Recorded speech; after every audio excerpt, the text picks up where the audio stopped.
Ravi de vous retrouver, chers téléspectateurs, et merci pour votre fidélité à Football Planet, votre magazine consacré à l'actualité du football sur Africa News. Tout de suite, les titres. Au sommaire de cette émission, le football ghanéen en pleine turbulence, secoué par un vaste scandale de corruption. Des révélations fracassantes qui ont conduit à la démission du président de la fédération que le gouvernement promet de dissoudre. Nous en parlons tout à l'heure avec le journaliste Gary Al-Smith. Coupe Kosafa est de 6 pour le Zimbabwe. Les Warriors ont conservé leur titre en venant à bout samedi comme l'année dernière des Chipolopolo de la Zambie. Et puis à quelques jours du début du mondial, suite de notre présentation des représentants du continent en Russie. Et c'est la Tunisie qui est à l'honneur aujourd'hui. Ne bougez surtout pas, le développement après cette petite transition. Salut à tous et bienvenue dans Football Planet, une émission que nous démarrons par ce scandale sans précédent qui secoue le football ghanéen. Une enquête explosive d'un journaliste qui met à nu un système de corruption au sommet de la fédération. Une véritable bombe qui a conduit à la démission du président de l'instance. Avant d'en parler avec le journaliste Gary Al-Smith, suivons d'abord ce reportage d'Eric Oteng et de Barbara Lundu.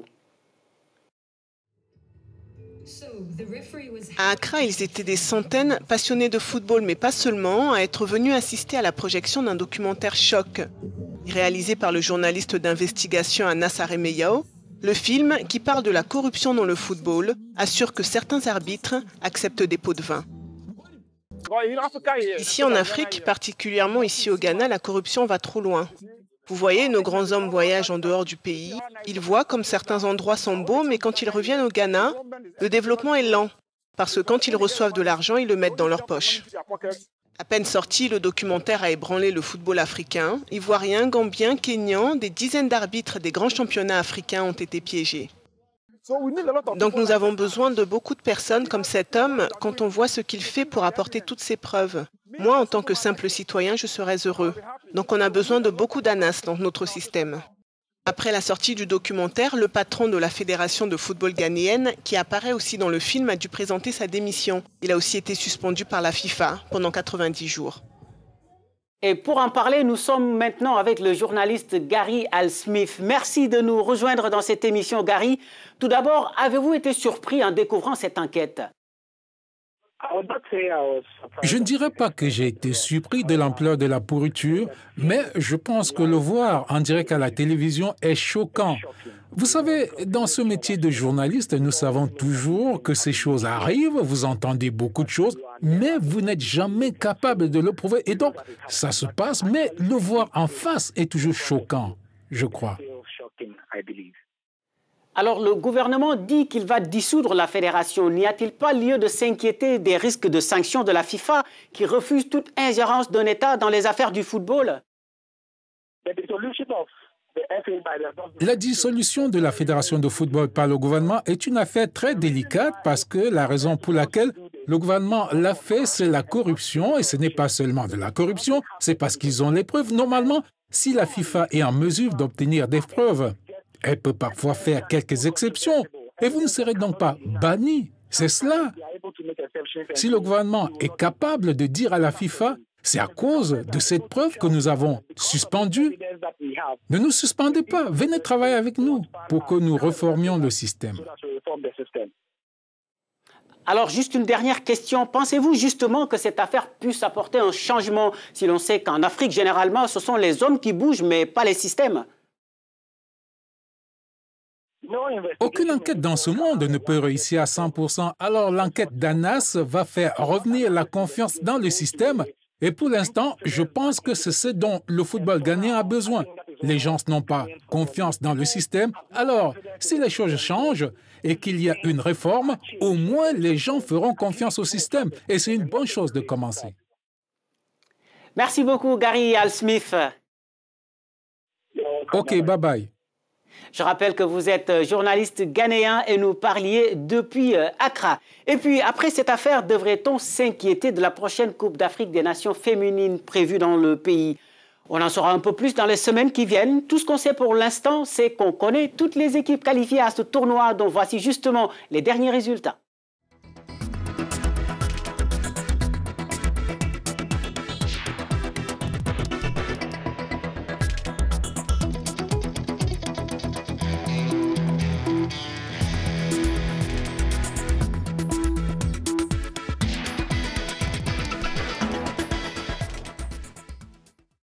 Et puis notez que cette CAN féminine est prévue du 17 novembre au 1er décembre prochain.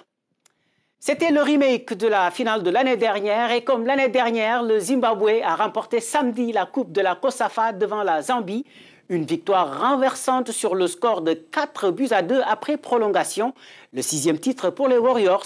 Chancela Nyingilimbi et Amelia Nakitimbo pour les détails.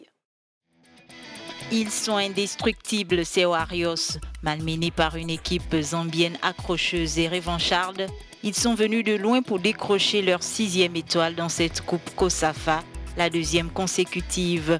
Les Chipolopolo ont pourtant longtemps cru à la victoire avant que Kadewere, déjà auteur de l'ouverture du score, n'arrache l'égalisation dans les ultimes secondes du temps additionnel.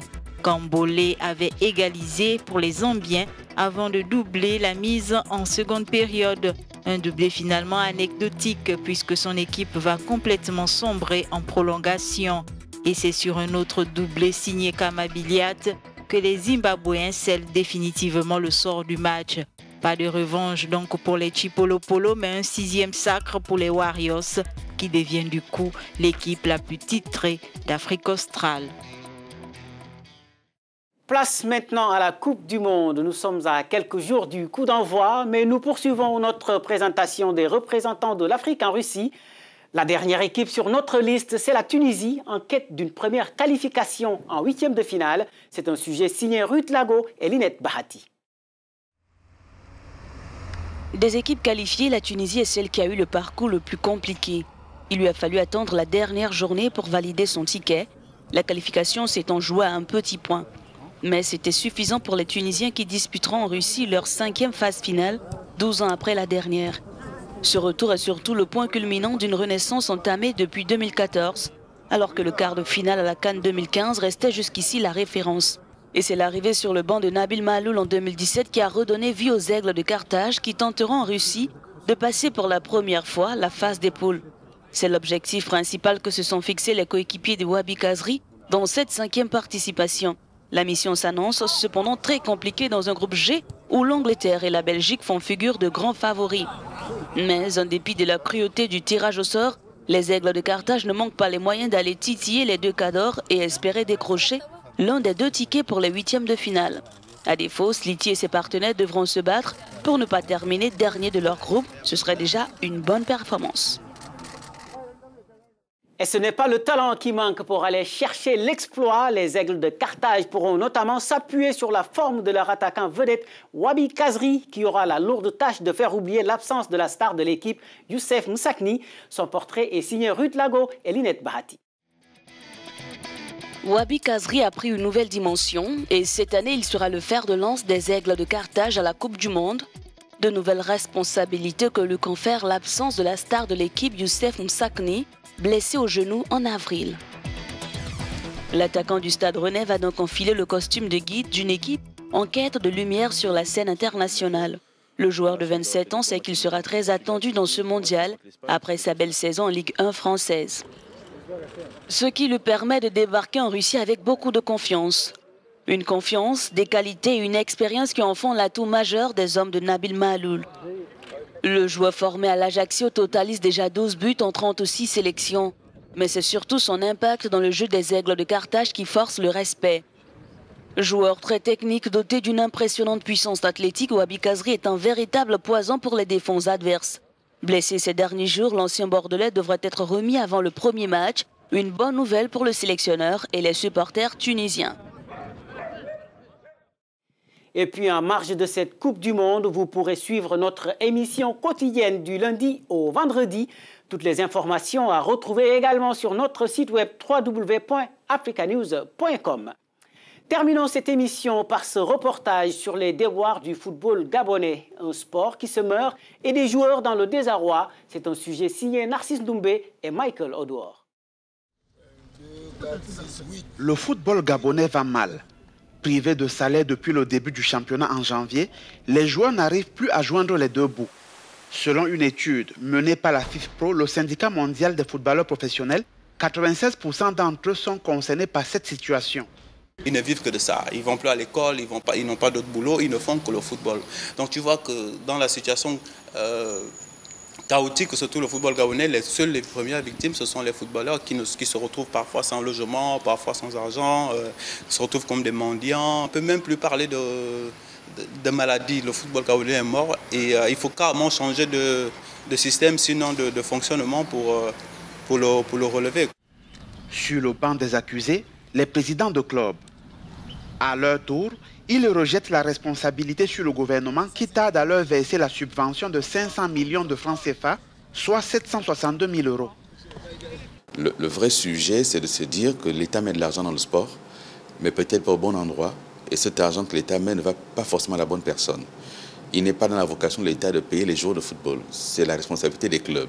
Mais l'État soutient la pratique du sport en mettant un peu d'argent.